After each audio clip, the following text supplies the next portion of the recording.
This is season number 19 of Bass Talk Live with Matt Pengrack. BTL is presented by Bass Cat Boats, Aftco, Strike King Lures, Sunline, Big Bite Baits, Spro, X-Zone Lures, Gamakatsu, The Bass Tank, Denali Rods, and Pro Guide Batteries. Hit them with the hook, Jeffries. BTL coming at you.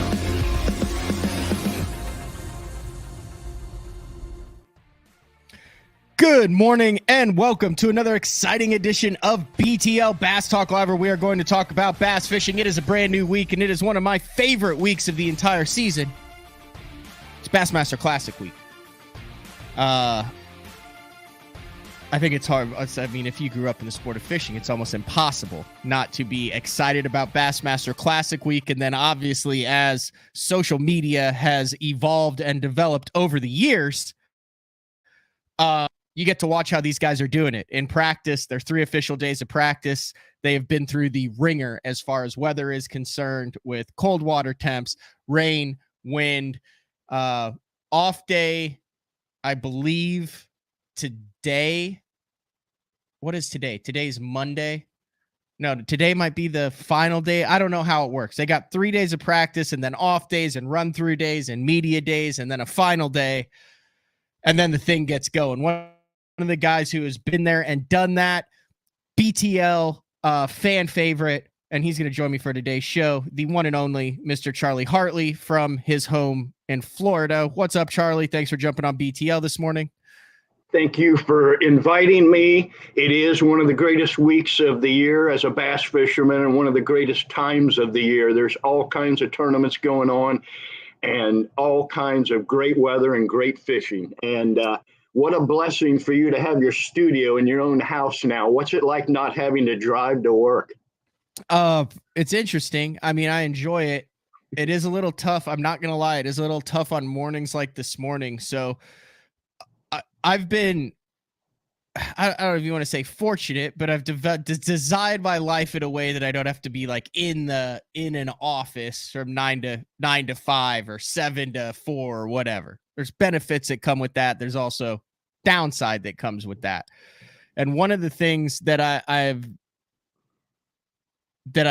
every time is like, man, I don't know if I could make it through a normal work day, is after you practice for a couple days for a local tournament, you put everything you've got into it, then you go out and fish that day, and it's usually a Sunday, and then by the time you get home and you get your boat put up and you take care of the business at hand, you're like, holy cow, I need a day off now. And then boom, the next week starts. You know that feeling, Charlie, where you're like, why did I just do that to myself? Because I was struggling this morning. I'm on, I think, the 3rd cup of coffee, and I'm like, man, I'm glad I don't have to go in and try to stay awake, because I don't think I could do it. I run a business in tournament fish also. That's kind of what I was saying. Coffee's your best friend, and you're going to really love it as you get more mature. But it is a blessing that you work in the industry. You get, never take for what you do for granted. You get to promote sponsors. You get to talk about fishing, and you're making a living at it, dude. That's as good as it gets. You are blessed. God bless America. I am 100% not taking that for granted, Charlie. But I also feel like I would like to start a petition, and I'm fishing a lot more local derbies this year, where all local derbies take place on a Saturday and not a Sunday. So then, Sunday's supposed to be your day of rest, correct? So then you get your day of rest to actually recover and feel like a human being before you hit Monday morning. What was the Eufaula week like when you thought, oh, I'm fishing a major tournament and running shows this week? I'll bet that was excited. Yeah, it was interesting, but I know myself, I know my personality, so I know how to schedule it out so I'm not stressed out about it. But do you get tired ever? Like, yes. Do you have to force yourself to get up? When I was younger, no, Matt. I was born, you know how hyper I am. I can't sit still for a minute. And when I was younger, I did not get tired. I would literally be up working on tackle at 2 a.m. and say, you need to go to bed. You got to get up at 5 for work. I'd forget how late it was because I was not tired. But it will catch up with you eventually. And I go to bed real early. I get up real early, but you stayed with me. I go to bed real early now. I would much rather be awake at dawn than at midnight. When the day starts is when I'm strongest, but I don't want to get too sidetracked. The shows have been great. You did a great job at Eufaula. My life is wonderful. The biggest problem I got in my life is I didn't do as well at Eufaula as I wanted. Can we talk about that for a little bit? Yeah. What happened? Honestly, I am amazed after 35 years of tournament fishing that I missed the boat that much. Everything in my bass fishing experience and the temperatures and the pollen and some fish up on beds already told me this is going to be a bank tournament. First day of practice, I caught a couple giants on a swim jig. I covered the hook and I spent the rest of practice finding more fish. I was getting 10 to 12 bites a day on that swim jig, and 5 of them would be really good ones. So I was really happy, and because I was so happy, I never looked offshore. I never checked. And I knew I was in trouble the first day of the tournament. The morning started good. I had 3 for 9 pounds in about 2 hours, and I did the math in my head, and I said, you finish this limit, you'll be right in the thick of it. And I weighed 3 for 9 pounds at the end of the day, just totally frustrated. Enough people had picked up on that obvious pattern that I was fishing a lot of used water. And just was blown away at the weigh-in. Like, oh my gosh, look at these weights, slugfest. I totally missed something. All those boats that were offshore, I'm the idiot that wasn't offshore. I was running through all those guys to get to the backs going, what are they doing out in the middle of the lake? These crazy guys. It's spring. It's time to be on the bank. And was just really down after day one, knew the hole I had dug. And I was really worried about day 2 because after the off day, I really had nothing. I mean, the wind blew up the shallow stuff, and I had not practiced offshore, and I can't just go out there blind or try to move in on boats. But I was proud of myself on day 2 to salvage a limit. I went back to throw the swim jig, and I could tell right off it wasn't going to happen. It was bluebird, high skies. And I said, if you don't set this thing down, Charlie, you're going to have a really bad day. And I said, why don't you go up in that same grass with a big heavy weight and punch? And daggone it, I'm glad I used my head, got my limit. I got my first 3 fish without lifting the power pole. I needed that to happen right off, and it did. And I just kept that in my hand. I didn't feel very good for the guy behind me because I was pounding everything with that big weight. But salvaged a limit the second day and moved myself back up at least a little bit in the EQs. Didn't blow it for the year, but I sure can't have another bad finish. And you had the opportunity of having a good tournament, and I was very impressed how Bass handled the EQ or meeting, the emails they're sending us. They're really going above and beyond for this new EQ circuit. It was, you already said it. They had all the big wigs show up, and they made us feel important. They made us feel happy to have our money. And as you said, those are the 3 most expensive stickers you've ever bought in your life. It is. Charlie, let's learn a little bit from this. Let's talk about changing game plans. We had Milliken on to break down that first Bassmaster Open on Lake Eufaula. You talked about how you picked up the swim jig and it didn't happen. I think a lot of people who are getting into tournament fishing, me included, I know you included, because you talked about how proud you were. I talked about how proud I was of it when you go into the day with a game plan and you know early on that that's not going to happen. What are some of the things that you do to try to salvage that day? That to me is one of the hardest things in the world, because you've got your mind set for a week on what's going to happen. And now you have to think totally out of that box that you put yourself in. And it can be scary because you're going to go into something blind in the middle of battle, and minutes are precious. Every minute you go without a bite's 1 less minute left in that day. And it seems like a long day when you start, but you know how quick it goes. And, you read about it all the time, but doing it's different than reading about it. You got to make that change with confidence. And that's the hardest time to be confident about anything. You're doubting everything at that point. So some positive reinforcement right off is the greatest thing that can happen. And I tell you one thing I have learned about bass fishing. Again, I've learned it, but I don't always exercise it. When you do the right thing fishing, they will tell you almost immediately. When you're doing the wrong thing, they'll let you do it all day long. You can just keep on doing it. But when you make the right decision, it's not like you have to do it for 2 hours to know you made the right decision. You'll get some type of feedback almost immediately. So one thing, in Ohio, I was very successful by being stubborn. We didn't get many bites. I know I haven't lived there for a long time, but if I flipped all day, by the end of the day, I was going to be all right. Even if it wasn't a flipping bite, if I flipped all day and was stubborn about it, I was going to bring in a good bag. And in these fisheries, there's enough fish that if you make the right decision, the right change, you'll get positive reinforcement almost immediately. You'll get a bite, you'll lose one, or you'll catch one. And, that just breeds confidence immediately. And what a tournament venue. Was Eufaula just one of the prettiest places? I stayed at the state park there, never had to trailer very far, drive very far. What a great place to have a tournament. A big fishery, it spreads out big. There were people that did okay. I've been watching your shows, Brandon and Sonar. A couple guys stayed shallow, went up the river and made it work. So there were a lot of patterns going on, but it looked like the winning pattern was definitely offshore, fish moving in, and I never even backed up to check. I thought they were all coming in droves.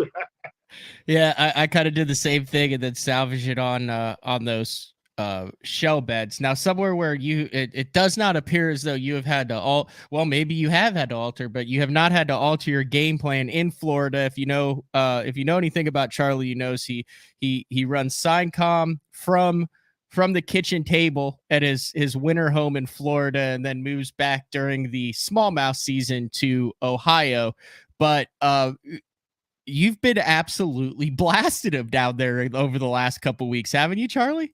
Well, honestly, I brought that swim jig back from Eufaula and had it laying on my front deck, and I kept them down here a whole lot on a chatterbait in really thick stuff. And that chatterbait's very... Uh-oh, I think we lost Charlie. Charlie's internet might have gone out. Hey, all right, here's what we're going to do. We're going to take our first break of the show, and then we'll try to get Charlie back by the time we come back. It is a BTL on a Monday, Bassmaster Classic week. We'll be back, hopefully with an unfrozen Charlie Hartley, right after this. The new Puma STS has been redesigned from the ground up. With the angler, design, function, and performance in mind, nothing on this new offering was compromised, and the only thing carried over from the previous version is the name. Based on the Soft Touch series hull that started with the flagship Jaguar, this new model is nimble and performs incredibly well at all speeds with either a 250 or 300 horsepower engine. Featuring a new 96-inch wide-body footprint, this hull measures out at 20 foot 7 inches in length. Industry-leading design coupled with tournament-winning performance. The Puma STS from Basscat. Feel the rush.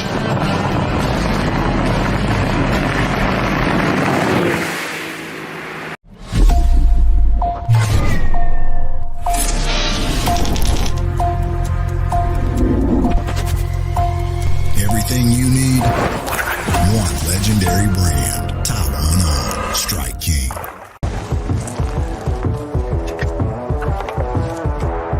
So I'm a big guy, a lunker, a 2 sandwich eating kind of man. And on behalf of all of those bigger, I gotta say it once and for all, it's bad enough that the fish look smaller in our hands. The last thing we should have to worry about is getting quality outdoor clothing that fits. Avco, any fish, any water. Elite Series Pro Daryl Gleason here. My Pro Guide batteries keep me going on those long tournament days and long practice days. Always plenty of juice, never fail. The best part about Pro Guide batteries, it's the people behind the company. They have over 40 years experience in the battery business, keeping all of us fishermen out on the water longer, catching more fish. Check them out at ProGuideBatteries.com. What's up, Bass Talk Live fans? Brandon Polnick here. And ever since I won a couple Bassmaster Elite Series events on X-Zone Lures, I've been getting a bunch of questions of what makes them so special and different. And really, the truth is, it's in the details. The little details, things like no cheap fillers in their plastic. That gives you more lifelike action, more realistic and vibrant colors. But don't just take my word for it. Go to www.xzonelures.com and check them out for yourself. The great thing about the new Sensation soft plastics from Big Bite Baits, heavily scented, super soft, buoyant, comes in 7 great new shapes. I've got a couple of them of my signature series, the cliffhanger worm and the ram-tailed craw. Great for a flipping jig, football jig, swim jig, all that. Several other great shapes. Really excited about it. We've worked over the last year, catches fish all over the country, and I think it's going to catch fish for people everywhere you try it. The Spro Little John crankbait has been around for almost 15 years, and it is one of my go-to crankbaits whenever I need a fish in the boat, so you can never have enough new colors. That's why Spro's coming out with a handful of new colors, including Pearl Shad, which has this bleached out white look, but it's got this pearlescent, really pretty. We've got Copper Shad, which looks amazing in the water. It's got that purple flake on the back, really pops in the water. And then if you want some real pop, we've got Sparkle Shad, nothing but sparkles all over this thing. And then last but not least, we've got the matte Sexy Shad, just a really different looking color for a crankbait. So you want to give them a little different look, that matte Sexy Shad is definitely the one to go with. All these colors are available in the original Little John and the MD. Are you looking to install your own fishing electronics? The solution is the Bass Tank Power Harness. It takes the guesswork out of installation. No more voltage issues or interference. Designed by an engineer so that you can get professional results right there in your own garage. Installation done right with the help of the Bass Tank Power Harness. You can feel confident knowing that your installation was done right. The Bass Tank Power Harness. Give us a call or order yours today at thebasstank.com. Get the best patterns backed by tournament data. Start by finding the best 10% of your lake. Know exactly what to look for and what to throw. After that, just put them in the boat. Try the Deep Dive app today. Look at that beast right there. All right, welcome back, BTO on a Monday. I got a hold of Charlie Hartley on the phone there, and I think Greta might have ran into the electrical pole in the community that they live in there. He said he's feverishly trying to get back online, and he will. But in the meantime, while we wait for Charlie Hartley to get back, we do have a plethora of tournament events that went on this past weekend, in addition to the guys starting practice for the Bassmaster Classic. First and foremost, let's start out with Brandon Perkins and the NPFL win. It's pretty impressive.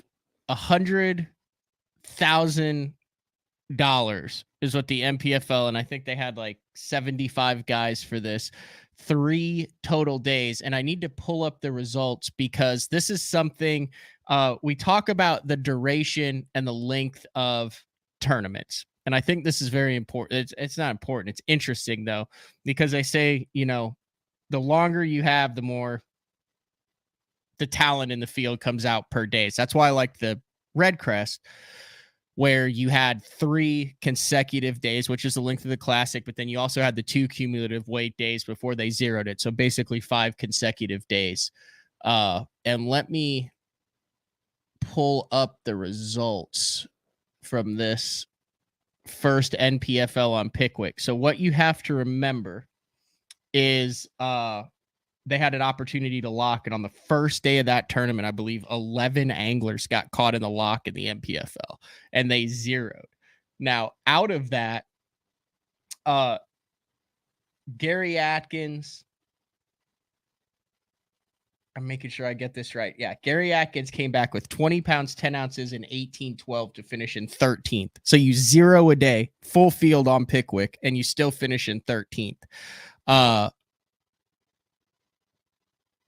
Sheldon Collins, also 0 on the first day, comes back with 16-16 and 18-13 to cash a check in that. But a dominating victory by Brandon Perkins, second NPFL victory, and he's looking at $150,000 just on the NPFL in that. Over on the MLF Toyota Series side, we had 2 tournaments that went down this past weekend, and the first is a dude who's really well liked in this area. I don't really know him that well. His brother fishes too, but that's Blake Capps, won by over 7 pounds in the Toyota Series Championship on Grand, dominated by the umbrella rig, the Alabama rig, and really tough on Grand. It seems if you look across the country that this is that 1 or 2 weeks where weather, transition, and bait are all making it very hard. Mike McClellan did finish 8th in that tournament, which is good for Mike. He's been struggling a little bit lately, so great to see Mike McClellan back with the top 10 and look for him to carry that momentum on for the remainder of the MLF Invitational Series. Also, dude, here's a dude who fishes every single day, and it's Chad Warren. He was actually leading. He's going to be on the show too to talk a little bit about what's going on. He went from Eufaula, the Open, drove all night, got to Grand Lake last weekend with 0 sleep. I think he fished with his dad, got second in the Nichols. Then the following week, won a major tournament, then went directly back to Grand, was leading the Toyota Series after 2 days. And then yesterday I had a jackpot on Keystone, and the air gas boat was out there, and it was Chad Ward. The dude is just ate up with fishing and has made quite a bit of money just around the house over the past year. But yeah, Blake Capps, 59.6, over 200 boats in that. But man, this is the $35,000 Phoenix bonus money, and he goes $87,000, which is crazy for a Toyota Series win. Another familiar name on the Toyota Series who also got a win this past weekend would be Nick Salvucci on the California Delta.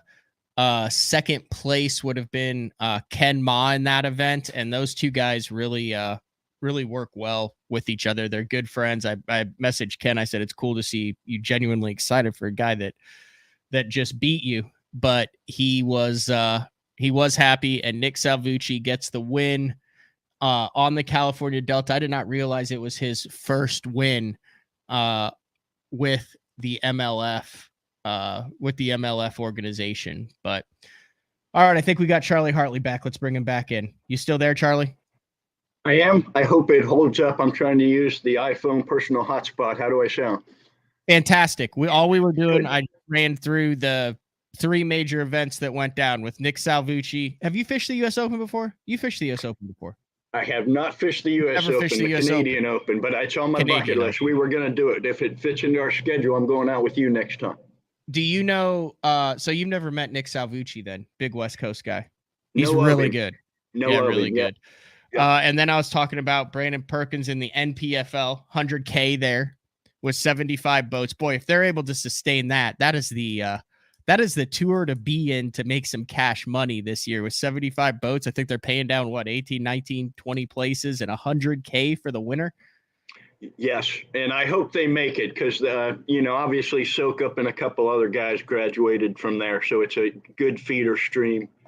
I hate to call it a feeder circuit because they don't want to be that, but it's, very professional anglers in that circuit. Yeah, I was joking. I think that Mary Lou in your little community there hit the pole that had the electricity for the internet in her Lincoln Town car. She fell off her walker. Knocked the internet out there in the neighborhood. We went to a function there for St. Patrick's Day, and I was reminded again that we're the youngest couple in here by 30 years. It looks like it's almost scary to go in there because you're like, oh God, that's going to be me someday. I don't know. I think you're going to go until you're 105, Charlie. Anyway, back to that swim jig. I brought it back from Eufaula, and I missed a good fish playing around last weekend. I found a spot they were loaded, and I missed a good fish. And I went to pick up another bait to throw at, and that swim jig was just sitting there. And I threw it out, and the thing climbed the pads to get it. And I go, well, let's try this thing through here. Well, you know, Matt, after these cold fronts get over down here, this water warms up. Our fish are very aggressive, not like the cold front fish you've experienced down here. And they will literally climb the grass to get that thing. It's some of the most aggressive, exhilarating bites you've ever had, and you cannot screw it up. I mean, when they want it, it's down the hatch, and you're throwing it on 50-pound braid, and you got them. I mean, you got to really mess up not to land that fish. I won the first Wednesday evening tournament of the year, which is a really competitive group down here, and I fished alone because my buddy Terry's having a family emergency, and they asked me after I weighed in, you fished alone, what are your intentions for the rest of the year? How long are you going to be here? So I'm not sure everyone was as excited about it as it was. But literally that big one I caught on the last cast, Matt, when it goes right, it goes right. I said, you got a big bag. You ought to leave a little early. And I said, you got time for one more cast. And I made one more cast. And that big one boiled on it, and I felt her, and I missed her, and I went, oh, my gosh, you just missed big bass of the tournament. And I threw out one more time, dude, and she grabbed it again, and I winched her in, and I called out my last small one and went running in. So pretty exciting. That's a heck of a story, Charlie. So this was on Toho. So you take out right there out of Toho. So how many boats jump in on these Wednesday night shootouts? It was really bad weather, and it was the first time of the year, not making any excuses. Usually they get 40 or 50 boats. We probably had 20 or 30 boats, and it's my favorite time of the year because we fish Wednesday morning tournaments also, and once daylight saving time hit, we start the evening tournament. So I fish a Wednesday morning from 7 to noon, come home for a few hours, kiss the wife, wash the truck, and then I get to go to an evening tournament. And like you said, how you felt Monday morning, that's how I feel Thursday morning, especially after I win and have a couple cold pops to celebrate. It makes Thursday morning a little groggy, but really fun. And then I fished the third or fourth extreme Sunday on Toho. I had to fish alone. Harry still got an emergency, and I had 18 and a half pounds and didn't get paid. I took 23 pounds. The fishing's been off the hook. And then the week before I came down to Eufaula, I won our Wednesday morning tournament on East Lake, which is not as renowned for great fishing as West Lake Toho. And I had one of the biggest bags they recalled ever being weighed in, 17 something, and I had big bass over 7 pounds. And at Toho, East Toho, when we fish Wednesday morning tournaments, that's unheard of. It really is. I caught that's a neat story too. The lake was calm. It was glass. There wasn't any movement. You could hear a pin drop, and I fished my best area, finessing it, some top water. And I was just about to leave my best area, and I go, before you leave, you might as well throw something loud, even though it doesn't fish the situation. I pulled a chatterbait out in about 4 casts. I caught a 5-pounder, and I already was laughing because I knew that was big bass of the tournament there. Anytime I fished there, 5 pounds is a big bass, and I finished my limit, and then my last one was a 7-something, and I went, oh, my God, they're going to think I cheated. Now I got a 5 and a 7-pounder. You're on fire. You're absolutely on fire, Charlie. You're having a great spring. And here's the thing. I feel like everyone, even when you kick their ass, they're happy for you because you're just such a likable guy down there. I try to make it that way. And most people are happy for me because I'm always happy for them, Matt. I used to stay after to get the checks at the elites, the guys that didn't make the final cut, they hand the checks out behind the tent. And everyone that would go up for their check, I'd applaud for them, and they'd all look at me like I was crazy. And I go, I just do that so when I go up to get my check, you guys will all applaud for me. All right, I want to point this out before I move on, and then I actually I have my buddy Adam, who's an ardent BTL listener, sent me a Instagram message, and he's just getting into the fishing and the tournament fishing. I met him at the charity event in Minnesota, but he is planning a trip for like a week down to Florida in April. And he's asking me all this stuff about it. And it just occurred to me right now that like, okay, I can give him the basics because I've been down there covering and stuff, but man, Charlie, you could probably, if I read the message to you, you could probably point him in the right direction because he's going to have a boat down there as well. But first, I want to pull this image back up from the Wednesday night and check out. Now, I'm not sure check it out on the right here. This is either Sam or Brandon, but check out how he's holding that bass in his left hand like a Coke can. Oh, it's an ice cream cone. Yeah. He's holding that thing like he's just gripping it like it's a 16-ounce beer. Did you notice that? Yes, I certainly did. And unfortunately, off to the right, their good one got cut off. They had a good one. The other gentleman's holding it off to the right. That is legendary right there. I mean, he's just got that thing just bear gripping it. Yeah, Matt, I have also been fishing all these without a net because I want to get more and more used to not having a net. And you know what? When you're solo, I think you're better without the net. You know, when you're solo, you're looking for that net halfway before the fish is even to the boat. You're distracted by it. And before I got cut off, I was going to tell you, I'm throwing that thing on 50-pound braid, dude, and you got them. And when you're not using a net, you start thinking about different tactics. Some tactics are more net friendly than other tactics. And, tournament fishing gets down to efficiency and not always just wanting to have fun. It's what's going to haul this meat into the boat. And man, that system I'm throwing that bait on, it hauls the meat into the boat. What is that system? I'm fishing. I got my Falcon stuff on. There you go. Go grab the rod, Charlie. Yeah.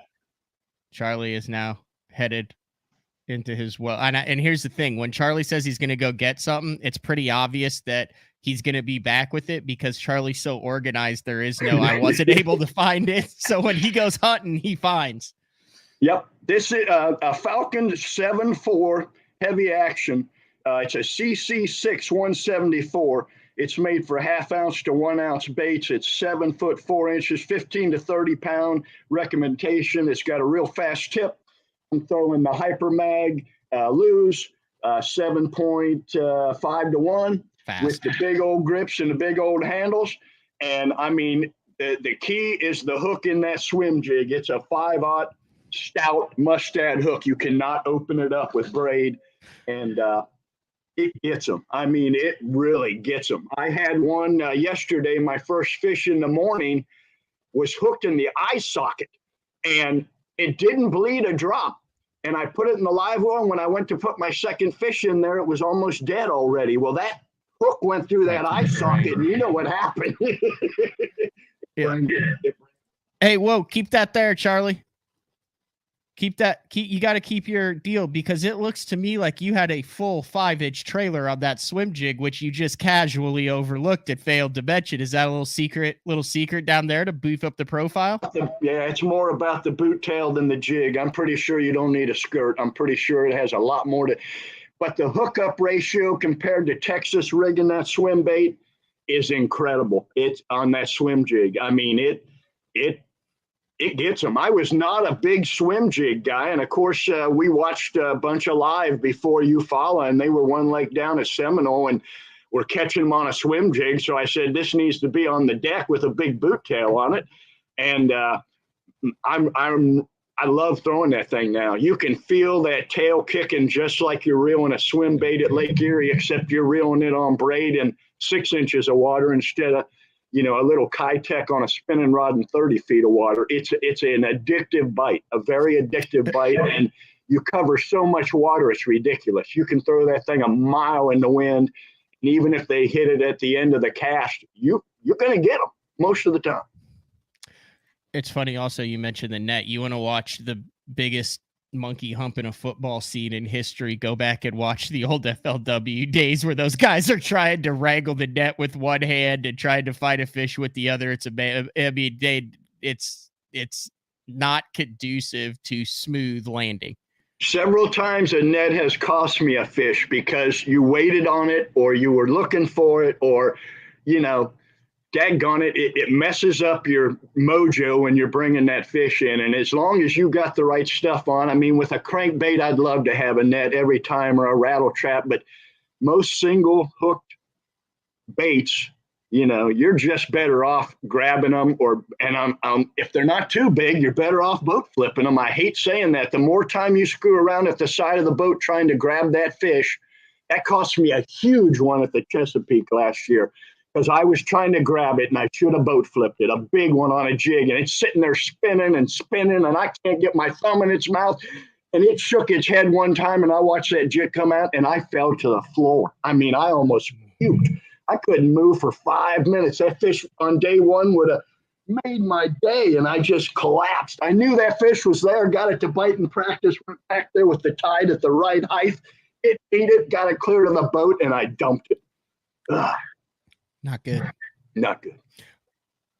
All right, Charlie. Could I read this Adam's message to me? And then I know you love helping people. Maybe you can point them in the right direction. Happy to. All right, here we go. My mom and I, who also loves to fish, are going to Florida the 24th of April through May 7th. So end of April, beginning of May. I've been trying to do my due diligence and homework for this trip as far as going down there, if they're going to be spawning, hopefully post-spawn, areas to target, lakes to go to, etc. I've heard Florida as a whole is a different animal. So with that being the case, do you have any tips about going down there and what to expect? I truly do not know, since I haven't been and doing all of my homework online. I've heard and understand the water clarity issue, possibly pre-spawn, spawn, and post-spawn, but I'm truly not sure where to start as far as out deep or on the banks. We really just want to catch fish, make memories, and I personally want to get a big one. Curious on your thoughts about Florida that time of the year. Do you have any insights? Thank you. So obviously your insights, and don't be humble here, your insights would be much better than my insights on this, Charlie. So end of April, beginning of May, go. All post spawn. Great time of the year. That's when they really start eating here. When the water warms up here, these fish burn calories and they have to eat. It's going to be miserable hot. You'll be surprised how hot it is that time of the year. We're supposed to be back in the 90s for the weekend, and that's why I leave pretty soon. It gets miserable hot and muggy down here, but if you can stand it, the fishing's fantastic. If you're going to fish the bank, you're going to want to be on the outside Kissimmee grass line, not way back in. There will still be fish on the outside Kissimmee grass line. Offshore will even be more wonderful, but that's a lot to try to take in when you're new down there. So the visual Kissimmee grass edges, anytime, the thing you're looking for down here is a mixture of grass. Whenever you get 3 or 4 different types of grass together, that's a fertile area. I can't tell you why that is, but if you get pads, Kissimmee grass, silver dollar pads, pepper grass, hydrilla, eelgrass. We have so many, but the more varieties you can get in one place is better than 3 miles of just Kissimmee grass. And you're looking for irregularities, points, little entrances into pig trails, entrances into canals. That's the easiest thing to read that's visual down here. If you want to get offshore, the nice thing about offshore in Florida, it doesn't mean deep water. Offshore, you can still throw a big super spook right in the middle of the lake because, our deepest water is 6-7 feet and the grass is up 3 or 4 feet off the bottom. So one of the greatest tactics down here offshore, once the water's warm, and it will be very warm by then, is a big super spook, man, and it's a great bite. Any big topwater bite that they can see from a long ways away. And you'll get, by that time, a lot of the hydrilla will be topping out. So you'll be able to see visual hydrilla out in the middle of the lake. How's that? That's good. Any suggestion on fisheries? Oh, the Kissimmee chain's been off the hook. It really has. That and it won't be busy that time of the year. It's funny, Matt, we just had spring break here, and it never fails in Florida between spring break Christmas, any holiday the tourists show up, we get a cold front, and that's Mother Nature protecting Florida. She wants those tourists to go home and not find out how nice it is here. So by that time, it's going to be very nice and warm. We just had the last cold front of the year. It's always right on spring break. The locals laugh because everyone comes down with their swimsuits and they want to go to the beach, and it never got above 60 yesterday. Our last cold front of the year, I believe, going to be 89 and 90 Saturday and Sunday. But the semi-chain's great. A lot of lakes that are too small for tournaments are a lot better than the tournament lakes down here because they don't get the tournament pressure. You don't have to name them if you don't want to. I'm not going to name them, but you can look all over the map. And any lake that's too small for a tournament, great lake down here. It only takes a puddle to grow a 10-pounder down here. It has nothing to do with the size of the lake. About every pond has a 10-pounder in it. It's just the nature of Florida. Headwaters is very popular, and that's why I don't like it. I don't like going to a place where the parking lot's full every morning. When I'm pleasure fishing, my perfect launch ramp, I'm the only trailer at the launch ramp. I don't want to have to run around the lake and fight people for a spot. When I'm pleasure fishing, I want the lake to myself, and I want dumb, naive, fun fish to catch. That works. You want to talk a little bit about the Bassmaster Classic coming up here, Charlie? I do. What do you think of the venue for starters? I think it's a good venue because it is very diverse, and we've seen between Ott's Classic, the FLW that have been here in the past, and then what Jeff Gustafson did in the Elite Series last year. I think it's going to spread out way more than the first Classic. What are your thoughts on that? I agree with you. The only thing I fear is it's a fairly stingy waterway, which if you're a fanatic, you don't mind watching a tournament where the catches are stingy. But if you're just a casual fan, it doesn't make for great live when you go an hour without a bite. But they're hitting tough conditions. We just got spoiled by watching several live slugfests, so we're really going to have to tone our excitement down. Little flat sides and slow fishing and just trying to catch a keeper. To be honest with you, on this early in the year on a tough fishery, a limit's a great start. I wouldn't mind starting the first day at that venue with a decent limit. The crazy thing, Charlie, is that, they practice. I mean, it was freezing cold. It rained. The water was cold. And you look at Friday, Saturday, Sunday for Knoxville, Tennessee. Like, there's literally a freeze warning right now in Knoxville, Tennessee.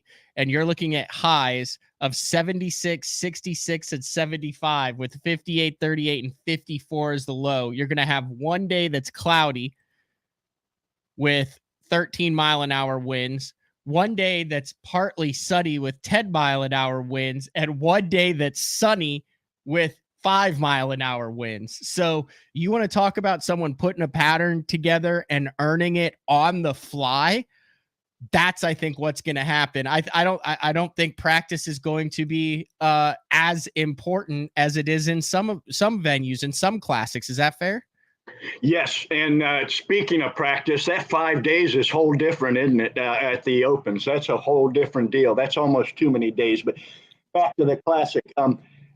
It will be a neat one to watch, and I always watch the weather up in Columbus, Ohio, so I know that they're getting that warming trend. And how weird has the weather been this spring? I mean, we went from winter at 80 degrees in those first couple of live tournaments we watched. Fish spawning, it was crazy how quick that happened. And then you get this cold weather back and everything backs up again and backs up. But the amount of pollen and blooming we saw at Eufaula for that time of the year just cracked me up. Normally that time of the year, you're freezing. It's freezing. The water's 45, 50 degrees. So it's been a crazy spring, but winter's starting to catch back up with us. There's been guys on Lake Erie, for a month. So wow. It's been crazy. Are you a believer that the fish go to the bank based on daylight length, based on water temperature? based? Does it differ time of the year? So like use Eufaula as an example. There were a ton of pre-spawn fish that were caught offshore deep cranking, and you had to clean your graph off every 10 minutes because there was so much pollen on the water and the dogwoods were blooming and it was mid-60s water temp. And you're like, dude, there shouldn't be a fish deeper than 12 foot on this fishery right now. And here it was, top 10, everybody was deep cranking. That kind of surprised me. Yeah, obviously, I have no idea. So you go to the next question. I'm just kidding. It's a combination of all that. Length of day, water temperature, moon phase, time of the year. It doesn't always happen on the same day, but that's a good indication. And just like when the bucks go into rut, it's within a certain range of time of the year for each region. But a lot of things have to line up, and it's so different down here than it is as you go up north. Where you have winter, the spawn comes mainly as one big wave on, most northern reservoirs. Down here, we spawn for, 4 months. There were fish on beds, yesterday, and there's been fish on beds for, when Chris Lane was here. By the way, Chris Lane's victory, unbelievable. Awesome. Blew my mind. I watched it down to the last second, had no idea he was going to pull it out.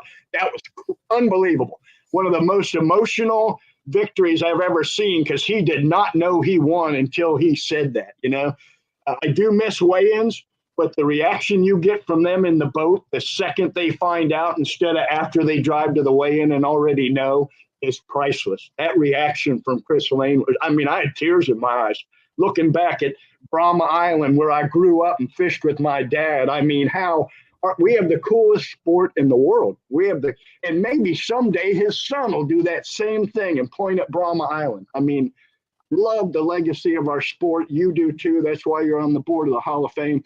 Our sport makes magic stories that you couldn't write these stories. They're blessings. Fishing's a blessing like that. Well, there will be another story written this upcoming weekend in Knoxville, Tennessee. If you're good to get through one little break, I'll give you a little bit of time to get your thoughts around it. But I want to pick your brain. Like I said, I've got Jeffries. We're going to do the odd show tomorrow before I head to Knoxville for the Bassmaster Classic. It probably will not be a morning show tomorrow, just if you're listening to this now, just because of the fact that he's teaching and you can't do a show while you're molding the minds of America's youth. God, it's terrifying to think that Jeffries is doing that. But after he's done, we'll have Mark on to do his odd show, and he also has to do the odds. He might be a little bit behind on that because I think he's doing them for Best on Tour as well. But anyway, you get a couple picks. I'll give you a minute and a half to think about it while we run some commercials, and then we'll come back and we'll have Charlie's picks on who to keep his eye on at Knoxville this year. It's BTL on a Monday, March 20th, Bassmaster Classic Week, BPT going on. 2 Toyota Series just wrapped up. $100,000 given out for the MPFL. You won it in tournament fishing. It's happening right now. When we come back, Charlie Hartley's Classic Picks. I'm the kind of guy that never leaves a house without a pocket knife, and Gamakatsu's come out with the EDC series of knives. EDC stands for Everyday Carry, so whether you're on the water or off, you can always have it with you. The best thing about it to me is that assisted open feature. With this D2 blade, you've got it right here at your fingertips. So if you can't find your scissors, you need to cut a knot, you need to cut your braid, you've always got it. Make sure you check it out. Never leave home without your Gamakatsu EDC knife. Born in Japan, using technology, innovation, and precision, Sunline produces the widest selection of fishing lines at the most technologically advanced line factory in the world. Manufactured at the strictest tolerances to produce victories at the highest levels of tournament bass fishing. From household names like Christie, Swindle, and Cruz, to young guns like Cook, Logan, New, and Welcher, they all trust Sunline to take them to the top of the leaderboard. Choose the line that will give you the strength to guarantee your confidence. Sunline.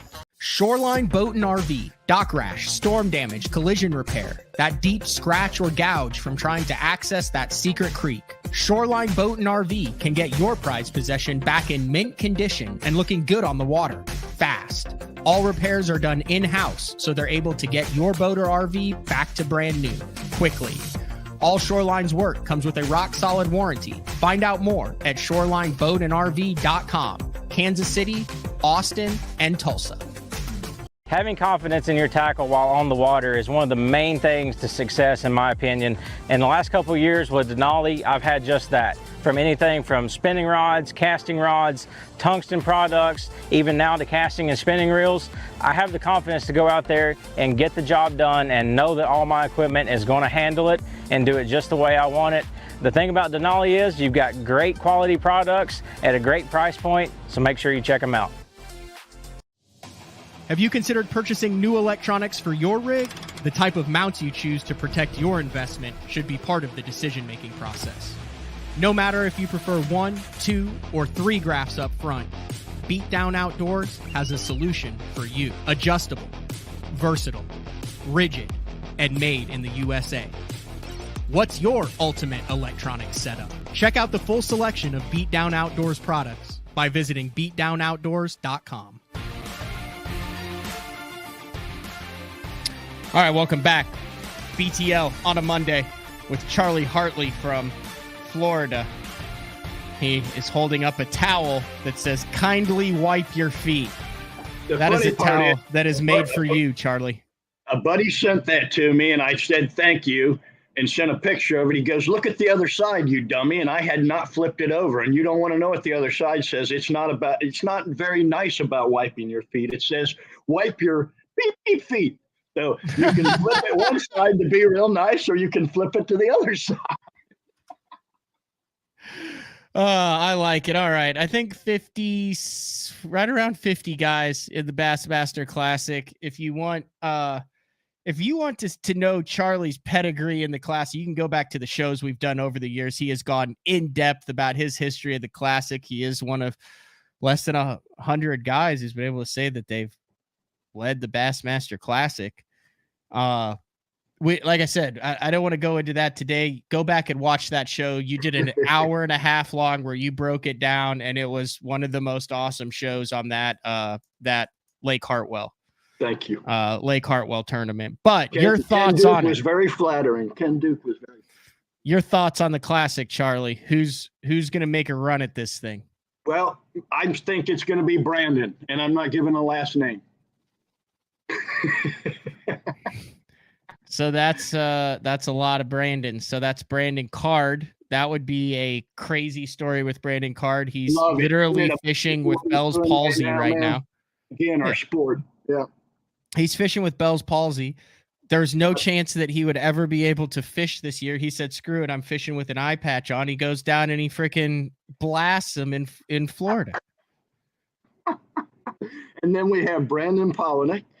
We have Brandon Lester. And I mean, all of them are real possibilities. I mean, that's Brandon Card's area. That is Brandon Lester's area. Polinick has to be pretty frustrated with his first 2 elites, so he's going to be pissed. And one of the best anglers on the planet. Don't leave out Brandon Cobb. Brandon Cobb, another great possibility. That dude catches them everywhere. That's a pretty common name for that age group, isn't it? Yeah, apparently it is. What are you thinking? I mean, you kind of know how that place fishes. If you have any experience on that Tellico, Loudon, Tennessee River area, Charlie? Yes. Yep. You know, my personal favorite, just a fan favorite, would be Greg Hackney. I would love to see Greg Hackney win the Classic. I'm one of his biggest fans. When he's on live, it's probably one of my favorite fishermen to watch. He's just, the way he fishes, I mean, you know, it's Greg Hackney as soon as they put it up there, even if they just did a silhouette. He fishes like I learned to fish, and he's always wonderful on the water, respectful. You won't have anyone say a bad thing about Greg Hackney other than he kicked my ass today. Just a class act. I'd love to see him win after coming back. And then I'm certain Swindle made the Classic, didn't he? He had a great year. It would be another fan favorite. I mean, we love seeing. I'm an old school guy, and I fished with these guys, made it to the elites the same time as these guys, fished and qualified for the elites. I parked next to Hackney at my first Classic in the boatyard, and that's when we met and started talking and became friends. And just mutual respect for all these guys. I really do. You know the work ethic it takes to get there. You don't end up at the Classic because you were lucky or you just casually went fishing. You pointed every ounce of energy you had in your life to get there. So it's going to be one of the greatest things that could ever happen to a bass fisherman. Someone's going to have the greatest thing in the world happen to them. I kind of hope it's not a repeat winner just because they've already had that nice feeling. Let someone else get that feeling. I mean, it's as a bass fisherman, there's nothing you would ever want to have happen to you. There's nothing higher you could dream of than winning the Bassmaster Classic. So, you know, all the big name pros, even KVD, stayed every time to watch the new Classic champion crowned because he knew how important that was in someone's life. And it meant that much to him to see someone else win it, that he would stick around every time to watch that trophy get grabbed. That's how I can't stress, you know, how emotional or career changing, not just career changing, it's life. Yeah, life changing. It is. Interesting. You mentioned, and we are filming the Open Pros Pick'em early tomorrow, so that'll be out with Ish and Todd Castledine over on Andrew Upshaw's channel. But it's amazing.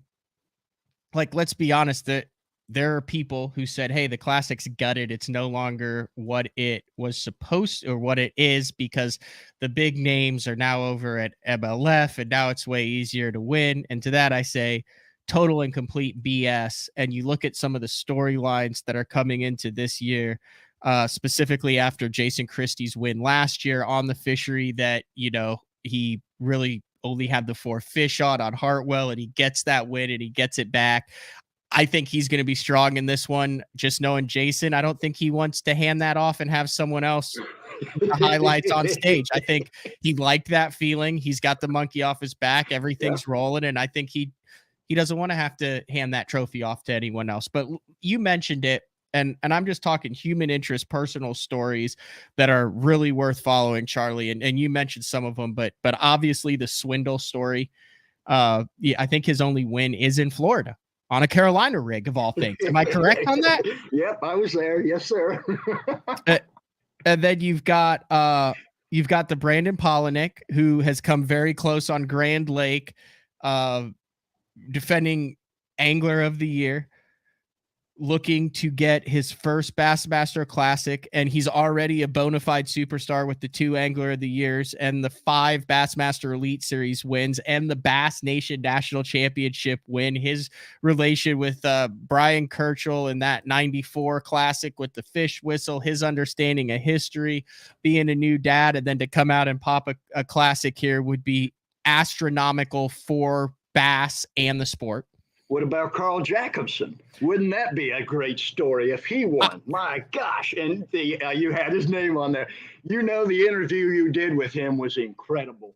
And he's going to try to do this and not make his family sacrifice, his other part of his life. It's incredible, the work ethic he's shown to get himself in the position he's in. I mean, dude, I can remember going to tournaments 20 years ago, and I'd go into town to get something on an off day, and his truck would be parked outside Anytime Fitness.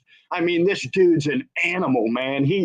His body, his mind, his determination, he is driven. Because like Charlie, he did not have natural born talent. He has learned to be a great fisherman. I mean, he has learned to be a great angler. That's well said.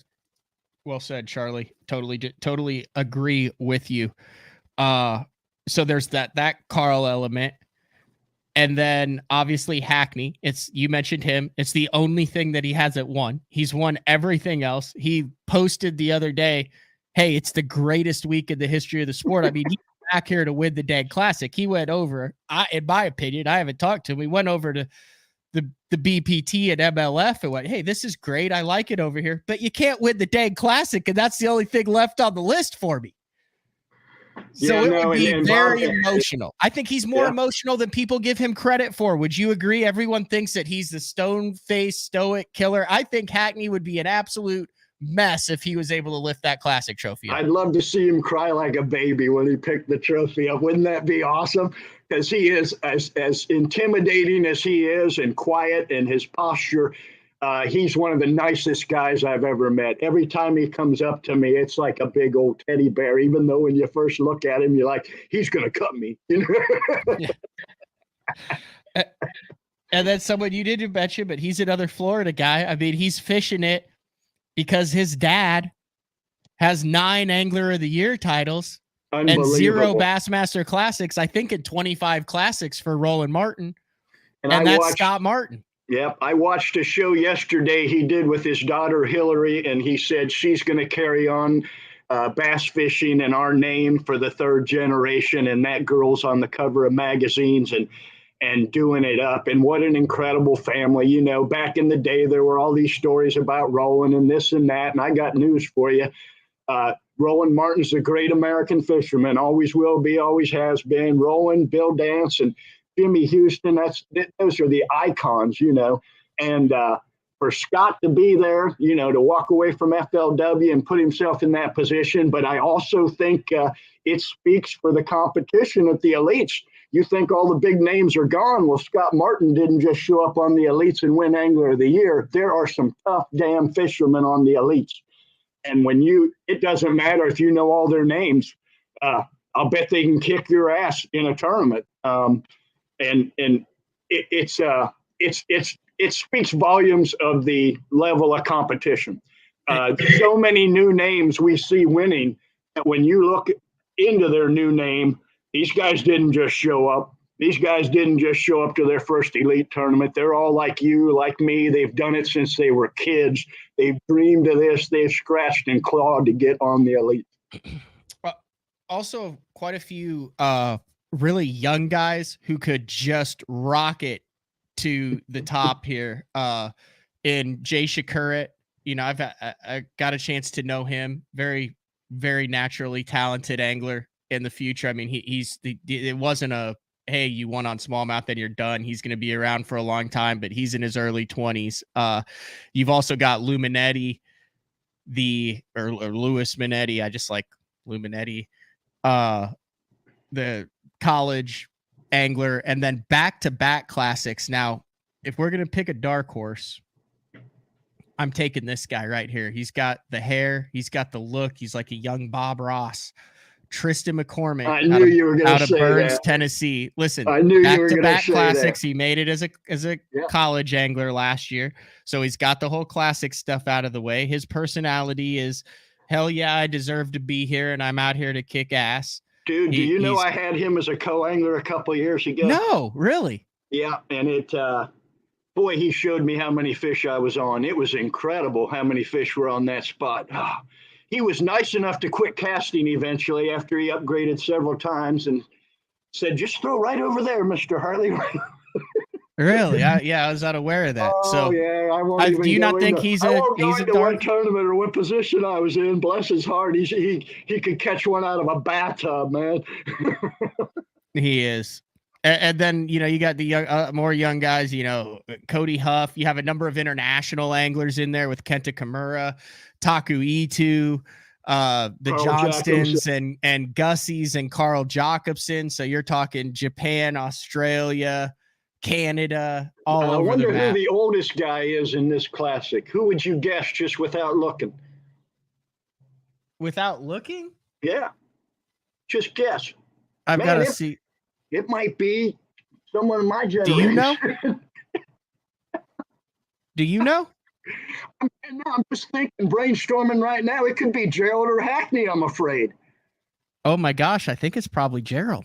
Isn't that terrible to think that young Gerald would be the oldest guy? Zaldane, what? Yeah, there's Gerald. Schmidt, Slapper. It's going to be Gerald Swindle. I didn't point it out for that reason. It just popped in my head. You were talking about all the young guys. I'm like, wonder who the oldest guy is. He's older than Hackney, isn't he? They're close. I'll bet they're close. Dude, I think Gerald's a little younger than me. 100%. Hey, I was reading a thing on Bassmaster. I thought it was cool. You talk about these people who are extremely accomplished, like you in life, extremely accomplished. You don't have to be fishing this stuff, and it was here, let me see if I can pull it up. It should be on the top here. It was Gary Klaus. I can't. Let me see if I can find it. Yeah. And he's fishing the Elite Series, traveling all over. He has all that with Phoenix. He's saw him at been Rayburn everywhere, last year done everything. For the Open. Yeah. Actually got to know him when he won the PAA Angler of the Year award. I did too. I fished it that year and roomed next to him a couple times. He's a great guy.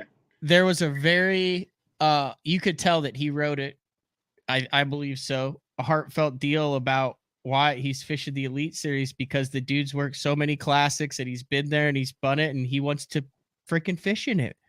That's why he's fishing the Elite Series. He wants to fish in the freaking classic. And he's qualified and he can do it. Let him go. Heck, that's what I'm saying. And on top of it, he's probably got the best boat. I'm not the best, but the most popular boat brand. And I don't mean it's not the best. It sure could be, but he's probably got the most popular boat brand on the Bassmasters right now, or any circuit. He's incredible in that short a time. That brand could dominate.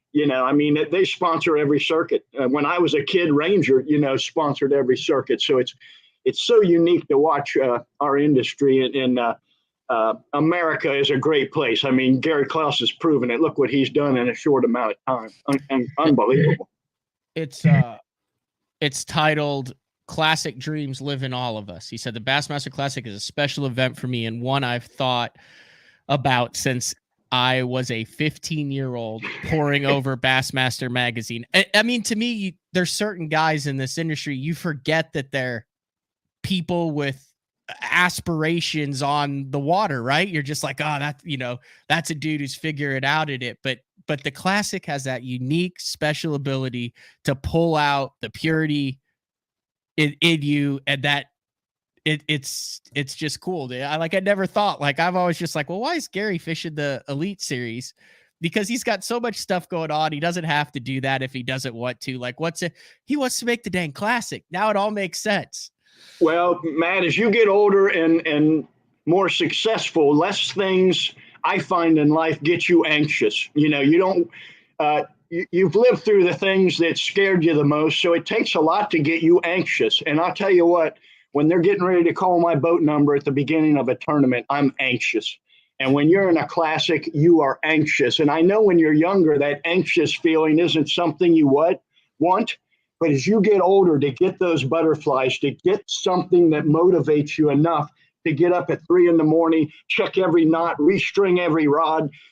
There's not much in life as you get older that will motivate you like that. So we're blessed to have that motivation. It's still just as exciting to me. Every time they call my boat number or sing the national anthem, I get giddy. You get goosebumps. The hair stands up on your arms. You're ready to compete. Anything else on the Classic, Charlie, before I let you go? I'm looking at this. X-Zone just sent me a press release. Have you seen this new bait that they just did? Nope. I will say one thing about the Classic. If you've never been to one and you're a fisherman and it's anywhere in your region, and I don't work for Bass, I'm not trying to sell tickets to the Classic or fill their auditorium, you should go. If you're a bass fisherman, it's like, the greatest place. Every bass fisherman in the world will be there. And I was going to make one other joke when you said Classic picks. My first Classic pick would be KVD, because even if he's not in the tournament, I think he could win it anyway. I think he could win even when he's not there. I remember the one year he didn't qualify and they wouldn't let him into the meeting. And I said, I think he could win even though he's not in it. I got to, of course, the first MLF was down here when Kevin announced his retirement. And he has been, my biggest. I think he is something else. I'm geeky about Kevin Van Dam, and I went there that morning and got a hat signed from him and told him how happy I was for him to be able to retire. And I said, now that you're retired, you won't be so busy that you can't go fishing with me. Damn it, you're going fishing with me. He gave me a big hug and he said, we'll try to do that, but I know he'll be busy anyway. But man, what a great ambassador of our sport. Incredible. Have you never fished with Kevin? I have never fished with Kevin. No, I have get done out a of lot here, of things Charlie. with Kevin. I've done a lot of things with Kevin. You've drank cold pops. You've hung out. I know. You've never been in the boat together. No, we've been, we've had a lot of social events together. We fished a lot of fun tournaments together. We fished against each other. We fished your chips and fish and chips, and we had a ball. That was very social. We had a few cold pops there. I've had the luxury of spending a lot of time with him. He has done some nice things for my bass club.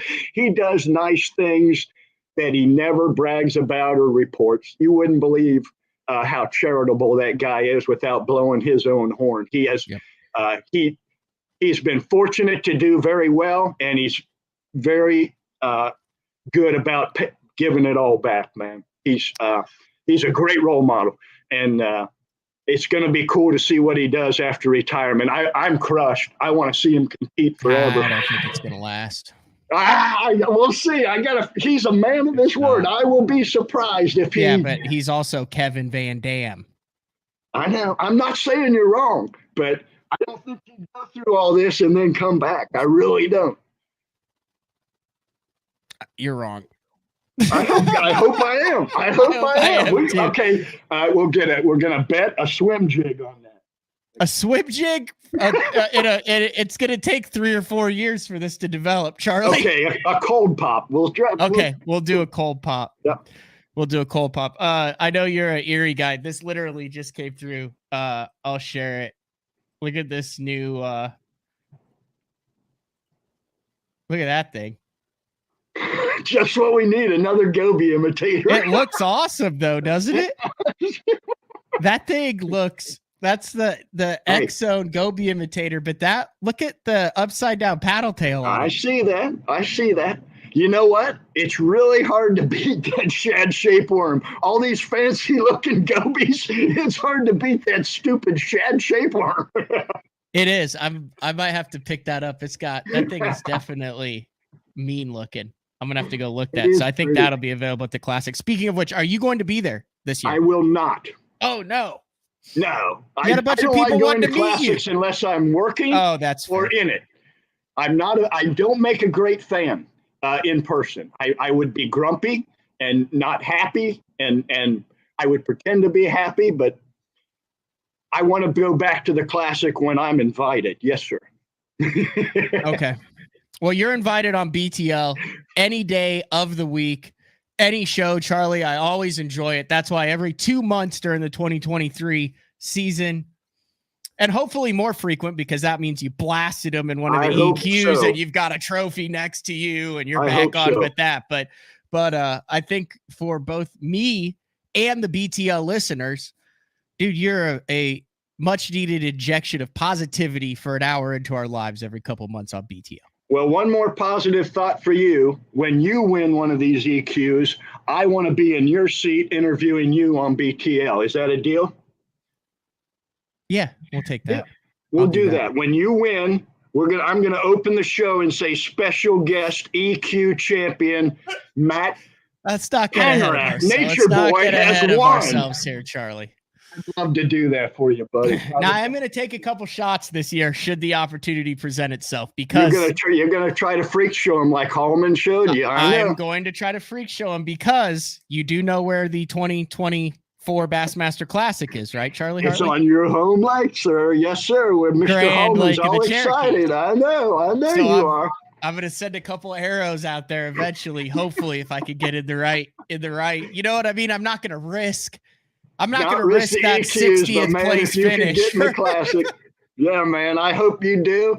And good job at Eufaula, man. You really wiggled your way out of a mess there. I listened to the whole story, and good job, dude. I mean, I'm going to keep teasing you about your spinning rod, but when you make it to the elites and I don't, you'll see me. I'll be drop shotting everywhere the following year.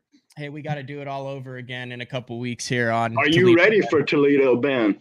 I think it's going to be wide open. Should it? Have you been there before? Hit the weather. Yeah, I've been there, I think 4 or 5 times before. And then I've covered some tournaments there, like as far as running and the boat lanes. And yeah, I mean, once you get above the bridge there, it's just kind of pucker up or idle. It's an intimidating fishery. It is big. I mean, big. It is a big lake.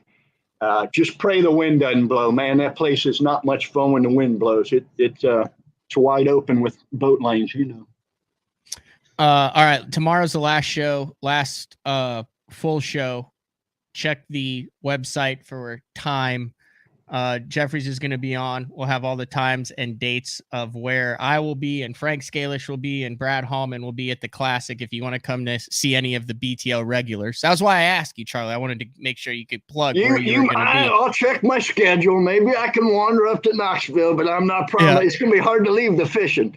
On Saturday at noon, me and Frank Scalish and I, my mom is an English teacher, I believe technically that's Frank Scalish and I, will be at the Bass Tank booth in the Classic in that main room at 1:00 on Saturday. I will be at the Beat Down Outdoors booth with the one and only Elite Series Pro Bradley Hallman. And then Frank Scalish and I will be at the Sunline booth inside the big giant conglomerate there at 3 p.m. on Saturday. And Frank is going to have some of his hand-drawn maps and drawings to give away to random BTL fans who meet him at the Classic and are able to recount their favorite Frank Scalish story to make sure that drawing is appreciated by a true BTL fan and not just a random person who's like, hey, look, I got a piece of paper with a drawing on it. Buried to the cork. Loaded to the cork. Loaded to the cork. I like buried. I think buried has a little bit different meaning to end the show on there. To end the show on there, Charlie. All right, you got anything else? That's the way to wrap it up, isn't it? Yeah, that literally. All right, Charlie. Oh, man, that was a great show. I enjoyed the heck out of it. Thank you. I did too, Matt. Good luck at Toledo Bend. See you, Charlie Hartley. Bye, buddy.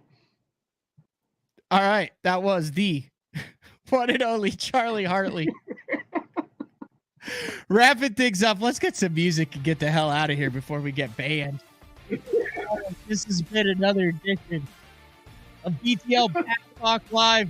Stay tuned tomorrow. We are going to have the odd show. Jeffries is going to jump on and we'll do all things Bassmaster Classic. We'll talk to everyone later. See ya.